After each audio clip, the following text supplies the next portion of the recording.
Bismillahirrahmanirrahim. Assalamualaikum warahmatullahi wabarakatuh.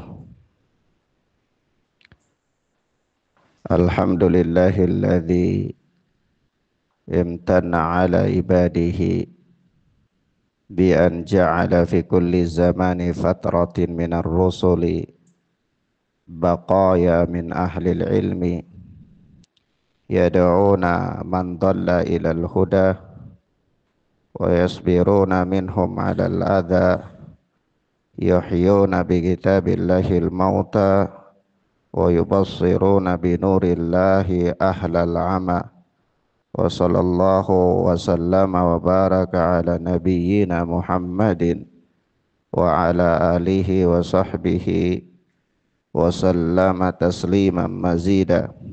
Amma ba'd. Ikhwanna fid din, a'azzani Allahu wa iyyakum. Kita lanjutkan pelajaran kita, yakni pelajaran akidah salaf ashabul hadis oleh al-Imam Abu Uthman As-Sabuni rahimana wa rahimahullah. Tentunya kita masih berada pada bab yakni afdhalus sahabah, bab tentang seutama-utamanya para sahabat atau para sahabat yang memiliki keutamaan yang tinggi di antara sekian dari kalangan para sahabat ridwanullahi alaihim ajma'in. Naam, dan telah berlalu pada pertemuan yang lalu kita membicarakan tentang 10 orang sahabat yang masuk surga, kemudian berlanjut kepada 4 orang sahabat, yakni diantaranya adalah para khulafaur rasyidin. Naam, dan kita kemudian bacakan keterangan al-Imam As-Sabuni selanjutnya, ya. Kata beliau, wa yuthbitu ashabul hadith khilafata Abi Bakrin ba'da wafati Rasulillah sallallahu alaihi wasallam bi ikhtiyari sahabah wa ittifaqihim alaih. Dan ashabul hadith mereka menetapkan,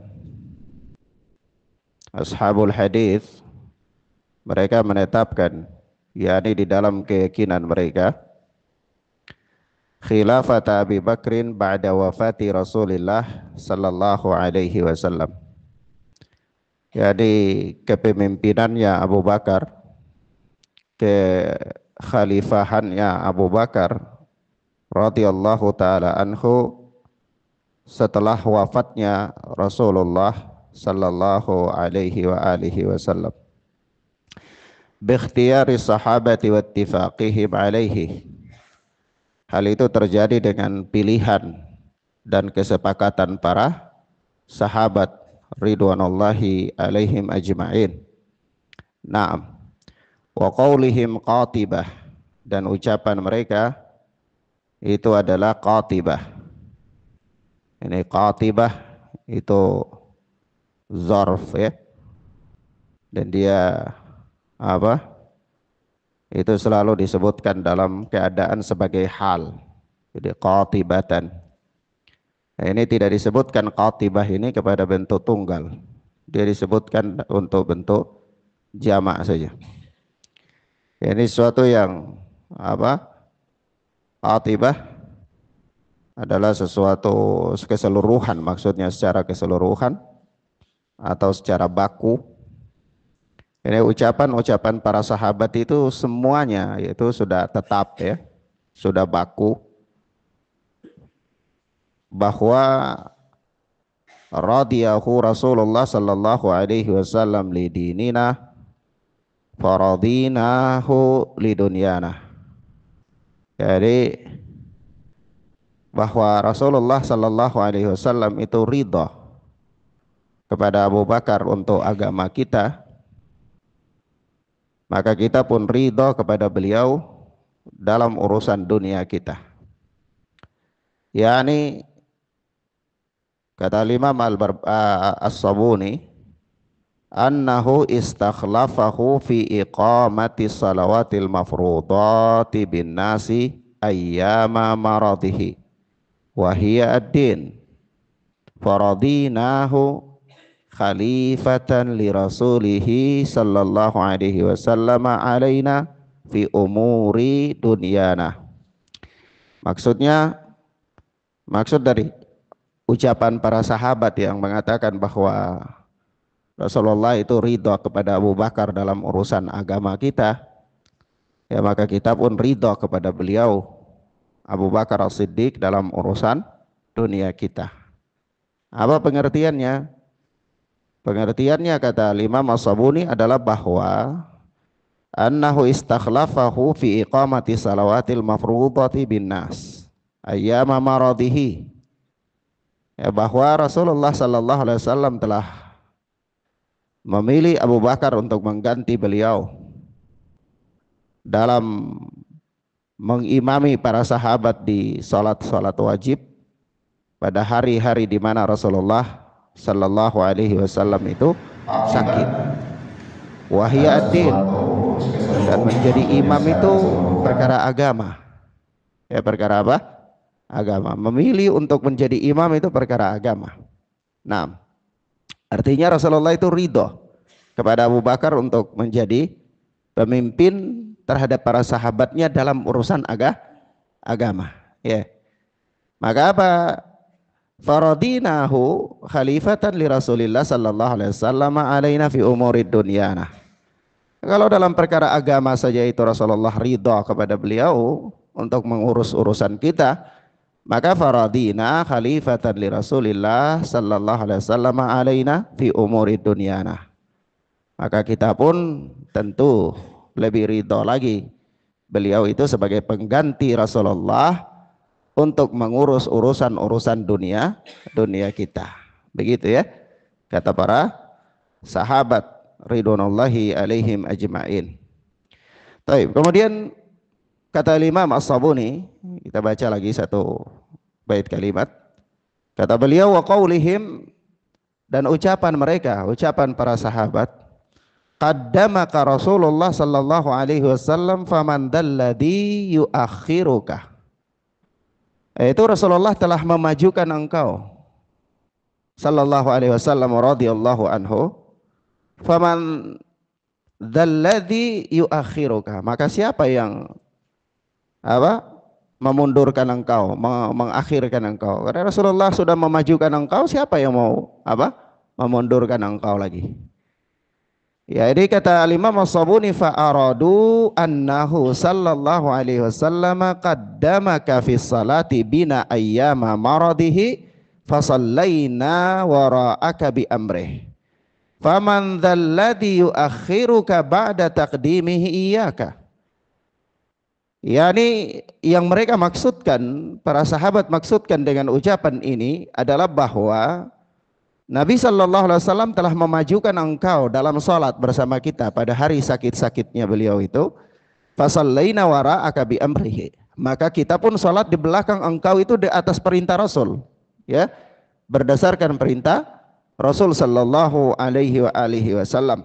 Faman dzalladzi yuakhiruka ba'da taqdimihi iyyaka, maka kalau sudah begitu, siapa yang mau mengakhirkan engkau lagi, ya, membelakangkan engkau lagi setelah Rasulullah sallallahu alaihi wasallam telah menempatkan engkau di depan, ya. Nah, ini isyarat, ya. Ini isyarat dan pemahaman dari para sahabat ridwanullahi alaihim ajma'in bahwa Rasulullah sallallahu alaihi wasallam itu telah mempercayakan urusan agama para sahabat itu kepada Abu Bakar As-Siddiq. Ini beliau menempatkan, Rasulullah menempatkan Abu Bakar di posisi terdepan di antara mereka. Itu menjadikan beliau sebagai imam. Nah, kalau dalam urusan agama saja Rasulullah percayakan kepada beliau, maka tentu dalam urusan dunia lagi ya kami lebih percaya kepada beliau radhiyallahu taala anhu. Begitu maksudnya. Paham ya, ikhwan? Nah, ini sebenarnya kesimpulan dari banyak sekali persoalan yang dibahas oleh para ulama tentang kedudukan Abu Bakar As-Siddiq menjadi khalifah setelah meninggalnya Rasul sallallahu alaihi wasallam. Karena ya ikhwan, telah dimaklumi secara bersama bahwa ikhtalafan nasu halir rasulu sallallahu alaihi wasallam yani istakhlafa am lam yastakhlif. Para ulama itu sudah berselisih pendapat, atau manusia itu sudah berselisih pendapat. Apakah Rasulullah sallallahu alaihi wasallam mengangkat khalifah atau beliau tidak mengangkat khalifah? Ini ketika beliau wafat itu beliau angkat khalifah atau tidak angkat khalifah? Ya, itu sudah apa? Itu para manusia berselisih pendapat.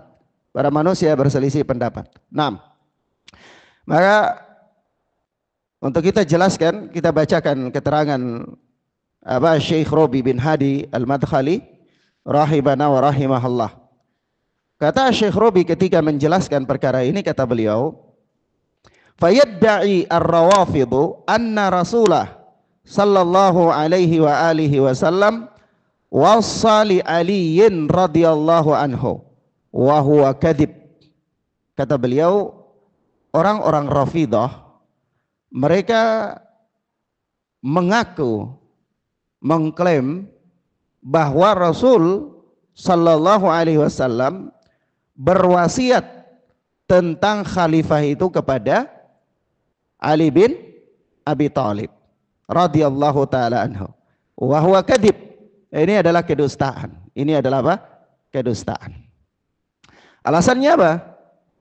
Sampai orang-orang Rafidah mereka bersikukuh mengklaim bahwa wasiat tentang khalifah setelah Rasulullah itu ada kepada Ali bin Abi Thalib. Ya, tentu mereka punya dasar. Dasar mereka adalah hadis yang sahih ya. Hadis yang sahih. Ya, di mana Rasulullah sallallahu alaihi wasallam mengatakan bahwa man kuntu maulahu fa aliyun maulahu. Barang siapa yang dia menjadikan aku sebagai maulanya, maka Ali radhiyallahu taala anhu adalah pantas untuk menjadi maula baginya. Ini hadis yang sahih. Hadis yang sahih. Tetapi kata Syekh Rabi wa huwa kadhib. Kalau dengan hadis ini untuk mengklaim bahwa khalifah itu diwasiatkan oleh Rasulullah kepada Ali bin Abi Thalib, itu kedustaan, kebohongan yang besar. Kenapa? Karena para ulama telah menjelaskan kepada kita ya ikhwan, di antaranya Al-Hafidz Ibnu Hajar Asqalani ya, di antaranya juga disebutkan oleh apa namanya Syekhul Islam Ibnu Taimiyah, disebutkan juga oleh sejumlah para ulama, Ibnu Rajab Al-Hambali, Al-Imam An-Nawawi dan yang lain-lainnya, bahwa yang dimaksudkan dengan maula pada hadis tersebut adalah apa? Dalam hal kedekatan, kasih sayang, ya, dan apa? Wala, loyalitas, dalam hal loyalitas, bukan dalam hal kepemimpinan, bukan dalam hal kepemimpinan, ya. Nah, kemudian berikutnya lagi ada kelompok yang lain juga yang mengklaim bahwa Rasulullah itu memberikan wasiat. Ya, kalau bicara apakah Rasulullah berikan wasiat atau tidak berikan wasiat, maka ada kelompok yang mengklaim bahwa Rasulullah itu memberikan wasiat.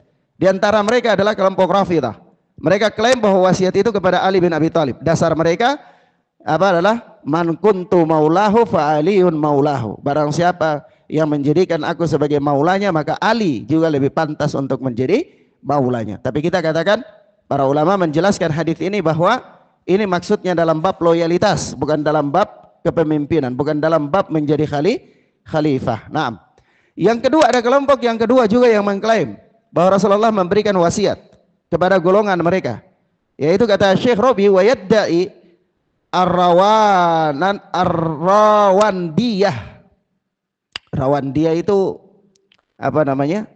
Satu kelompok sempalan yang mereka itu menisbatkan diri mereka kepada Bani Abbas, ya.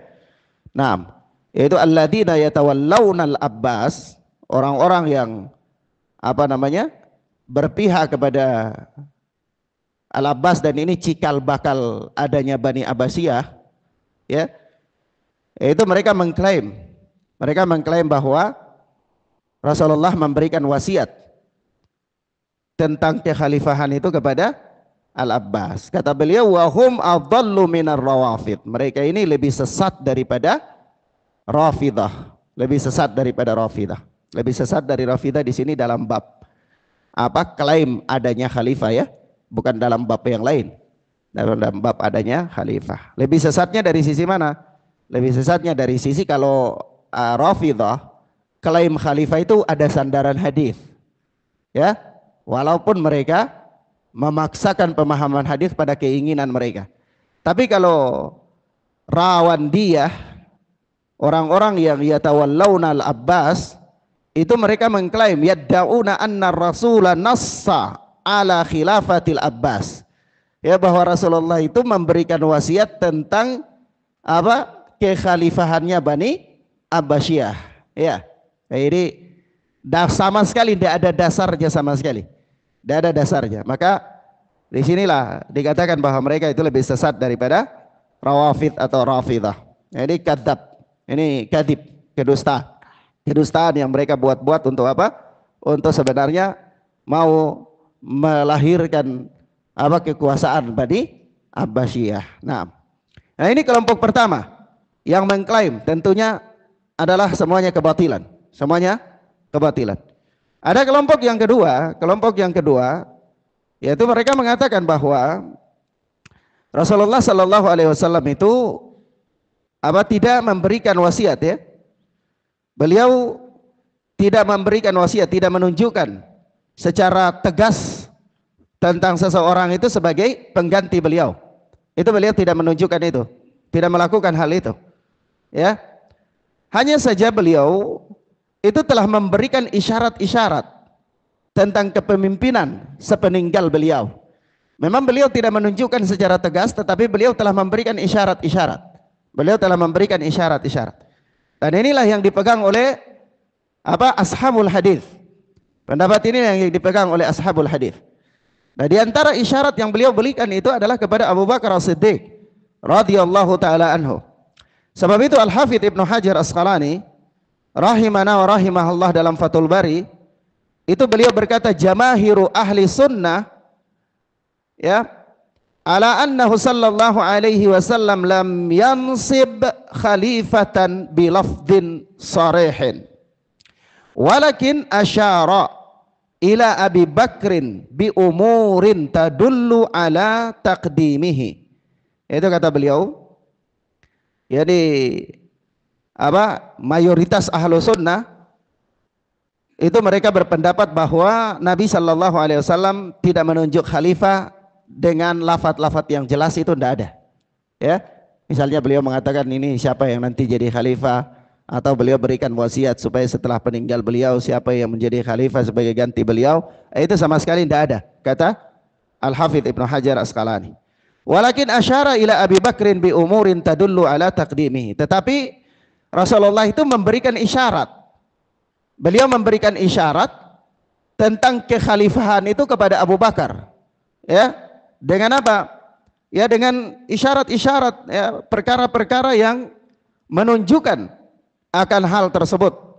Menunjukkan akan hal tersebut. Menunjukkan isyarat-isyarat yang diberikan oleh Rasulullah itu menunjukkan bahwa dari situ nanti orang bisa berkesimpulan bahwa ini yang berhak mengganti Rasulullah ini adalah Abu Bakar As-Siddiq radhiyallahu taala anhu. Di antaranya dalil-dalilnya banyak sekali terdapat dalam Sahih Bukhari dan Sahih Muslim.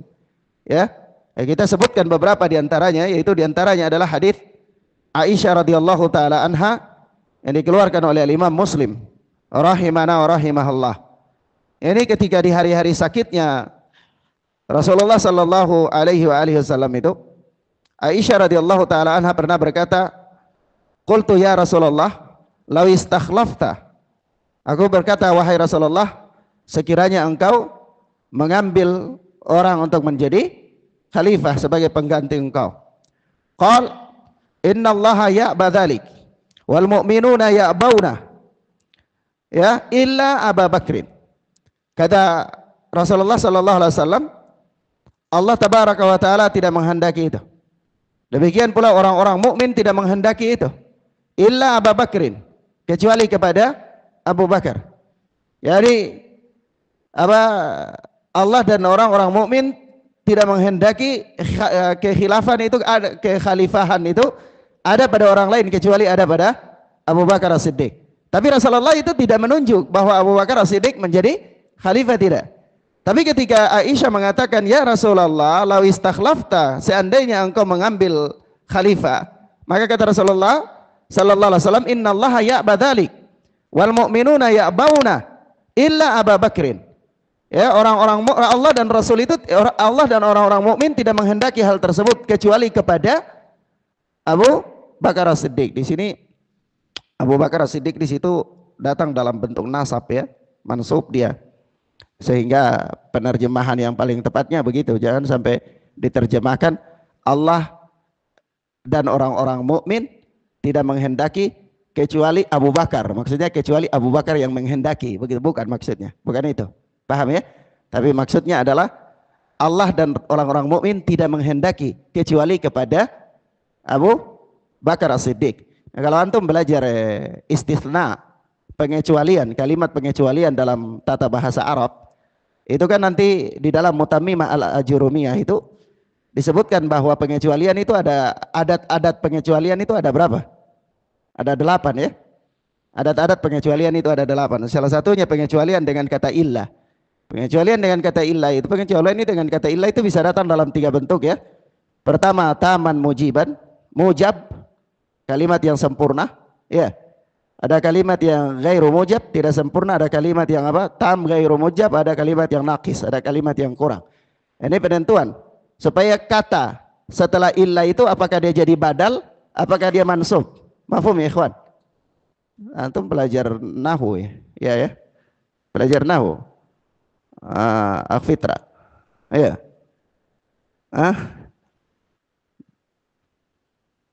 Oh, nah. Baik. Di sini apa? Jadi penerjemahan yang paling tepat itu begitu. Jadi di sini Abu Bakrin ini datang dalam bentuk mansub, ya. Mustathna idza kana apa? Taman mujaban. Kalau mustathna itu dia datang dalam bentuk kalimat yang sempurna, maka dia apa tuh? Nasab, ya. Dia nasab. Dan seterusnya nanti berikut lagi dia boleh badal, boleh nasab. Ada yang dia harus dalam bentuk apa? Badal, ya, badal terhadap mustathnanya itu. Baik. Ala kulli hal itu pelajaran nahwu. Tapi yang ingin katakan di sini bahwa, ya, di dalam hadis riwayat Muslim ini Rasulullah mengatakan innallaha ya'badzalik wal mu'minuna ya'bauna illa Abu Bakrin. Yaitu sesungguhnya Allah dan orang-orang mukmin itu tidak menghendaki hal itu kecuali kepada Abu Bakar As-Siddiq radhiyallahu taala anhu. Nah, ini isyarat yang pertama.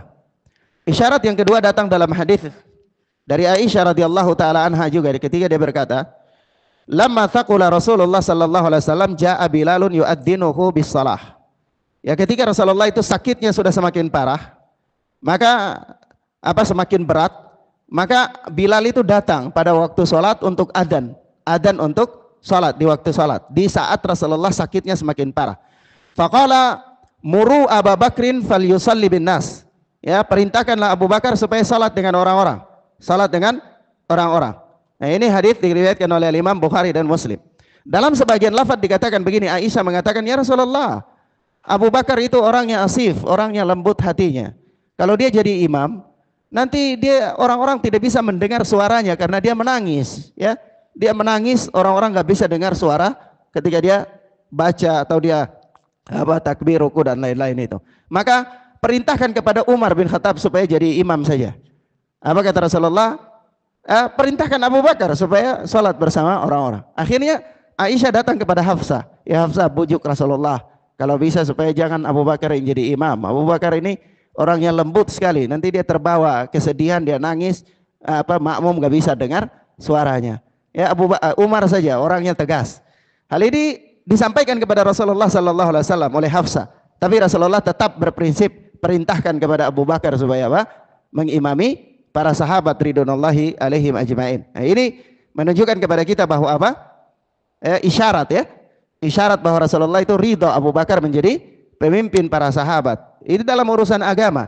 Maka tentu dalam urusan dunia mimbabil aulah. Lebih-lebih lagi hal itu pantas bagi Abu Bakar As-Siddiq radhiyallahu taala anhu.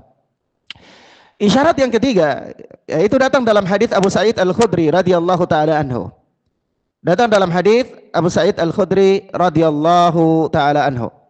Dia berkata Rasulullah sallallahu alaihi wasallam bersabda, "Inna amanna nasi alayya fi suhbatihi wa malihi Abu Bakrin. Walau kuntu muttakhidan khalilan ghaira rabbi lattakhadtu Abu Bakrin. Walakin ukhuwatul islamiyah mawaddatuhu la yabqayanna fil masjidi babun illa sudda illa babu Abi Bakrin." Ini Rasulullah perintahkan untuk tutup semua pintu masjid kecuali pintu khusus untuk Abu Bakar As-Siddiq radhiyallahu taala anhu. Kata Rasulullah begini, sesungguhnya orang yang paling besar jasanya bagiku dalam urusan persahabatan dan hartanya adalah Abu Bakar As-Siddiq. Antum tahu bagaimana persahabatan Abu Bakar As-Siddiq dengan Rasulullah sallallahu alaihi wasallam. Kalau mau dikatakan itu hari-hari yang dilewati dalam kehidupan Abu Bakar As-Siddiq itu selalu bersama dengan Rasul sallallahu alaihi wasallam sampai hijrahnya Abu Bakar dengan Rasulullah, di dalam Gua Hira dengan Rasulullah, ya, dan seterusnya. Kalau bicara tentang harta enggak usah dibilang, ya. Abu Bakar As-Siddiq menghabiskan sekian banyak hartanya untuk membebaskan budak, ya, untuk membebaskan budak. Itu bukan untuk diambil untuknya, dimerdekakan begitu saja. Kemudian jadi apa? Jadi seorang muslim, Bilal bin Rabah, ya, dan lain-lain. Kemudian apa? Juga apa? Peristiwa ketika Abu Bakar As-Siddiq itu hijrah, ya, hendak hijrah bersama Rasulullah. Itu Abu Quhafa datang, bapaknya datang ke rumahnya, marah-marah, dan katakan, ini bapak kalian telah menghabiskan hartanya untuk membela Muhammad sallallahu alaihi wasallam, dan kini dia pergi meninggalkan kalian, ya, tidak meninggalkan apa-apa untuk kalian. Tapi anak beliau Asma radhiyallahu taala anha itu wanita yang cerdas, ya, wanita yang cerdas. Nah, ini Abu Quhafa waktu itu sudah rabun, gak lihat lagi. Nah, di sudut rumah mereka itu ada tumpukan-tumpukan baju, ya, di atas batu-batu, tanah, dan lain-lain itu. Lalu apa kata Asma? Siapa bilang bapak kami tidak meninggalkan harta? Dia tinggalkan harta yang banyak. Dia ambil tangan kakeknya, dia letakkan di atas tumpukan baju itu. Dan ini kata ini gandum yang ditinggalkan oleh harta yang ditinggalkan oleh bapak kami. Maka Abu Quhafa bilang, oh ini berarti ini gandum, ini karung-karung gandum dan lain-lain yang ditinggalkan. Kata dia, ya sudah, tidak apa-apa kalau begitu, biar dia pergi, tidak apa-apa. Yang penting ada makanan yang banyak, ya, untuk kalian. Subhanallah. Kalau kita sekarang ini tidak ditanya, kita sudah mengeluh duluan, ya. Tapi ini Asma ketika diprotes kayak gitu, dia membela bapaknya, ya, dia memberikan alasan, ya, kepada kakeknya. Subhanallah. Ya, memang dunia itu benar-benar hina di mata mereka, ya. Sampai-sampai suatu ketika Abu Bakar As-Siddiq dan Umar bin Khattab itu berlomba. Dia datang, Umar bin Khattab datang sedekah, bawa sedekah. Apa kata Rasulullah? Apa yang kau tinggalkan? Dia katakan, ya, separuh untuk Allah dan Rasul, separuh untuk keluarga. Dalam hati Umar bin Khattab, hari ini aku akan kalahkan Abu Bakar dalam amalan ini. Ternyata begitu datang Abu Bakar As-Siddiq bawa sedekahnya, ditanya, apa yang kau tinggalkan kepada keluarganya? Dia katakan, Allah dan Rasul yang saya tinggalkan. Lebih ajib lagi, ya. Lebih ajib lagi. Ini dia tidak mampu berlomba. Jadi memang Abu Bakar As-Siddiq dan Rasulullah itu orang yang paling bersahabat dengan Rasulullah, dan orang yang paling urusan harta itu paling berkorban, ya, kepada apa? Untuk Rasulullah sallallahu alaihi wasallam dan dakwah Islam. Sampai-sampai apa kata Rasulullah? Walau kuntu muttakhidan khalilan ghaira rabbi latakhadtu Abu Bakrin. Kalau seandainya aku boleh mengambil seorang khalil sebagai selain daripada Rabbku, kekasih selain daripada Rabbku, ini saya akan aku ambil Abu Bakar As-Siddiq. Walakin ukhuwatul Islam wa mawaddatuhu, akan tetapi ukhuwah, persaudaraan Islam dan kasih sayang dalam Islam itu jauh lebih kuat, ya, jauh lebih kuat. Lalu apa kata Rasul sallallahu alaihi wasallam? La yabqayanna fil masjidi babun illa sudda. Tidak boleh tinggalkan satu pintu pun di masjid, melainkan tutup semua pintu illa babu Abi Bakrin, kecuali pintu untuk Abu Bakar saja. Nah, ini ada isyarat juga. Nah, para ulama mengatakan ini juga adalah ada isyarat. Naam. Dan ikhwan fillah azani Allah wa iyyakum, kita perlu tahu ya. Kita perlu tahu bagaimana sampai terpilihnya dan para sahabat membaiat Abu Bakar As-Siddiq itu. Jadi ketika Rasulullah sakit itu di akhir bulan Safar ya. Rasulullah sakit di bulan Safar itu kira-kira mungkin sekitar tanggal 28 atau mungkin tanggal 29 bulan Safar. Karena Rasulullah sallallahu alaihi wasallam masa sakitnya Rasulullah itu 13 atau 14 tahun. Itu astagfirullah. 13 atau 14 hari ya. 13 atau 14 hari. Itu pendapat yang paling terkuat di antara para ahli sejarah. 13 atau 14 hari. Dan Rasulullah sakit di antara 13 atau 14 hari itu di akhir bulan Safar. Kenapa kita katakan akhir bulan Safar? Karena Rasulullah wafat itu 12 Rabiul Awal. 12 Rabiul Awal itu baru 12 hari ya. Jadi kalau 14 hari atau 13 hari berarti masih ada 1 atau 2 harinya itu dalam bulan Safar. Begitu. Mafhum ya? Jadi Rasulullah sakit itu jangan antum membayangkan begini, ikhwan. Rasulullah sakit dan wafat itu kan 63 tahun. Jadi jangan antum membayangkan Rasulullah di masa 63 tahun itu beliau tua renta. Beliau tua renta, jalan pakai tongkat, tak kuat, ya gitu. Jangan membayangkan itu. Karena Rasulullah rambutnya putih cuma beberapa helai saja. Giginya masih utuh, ya, masih kuat.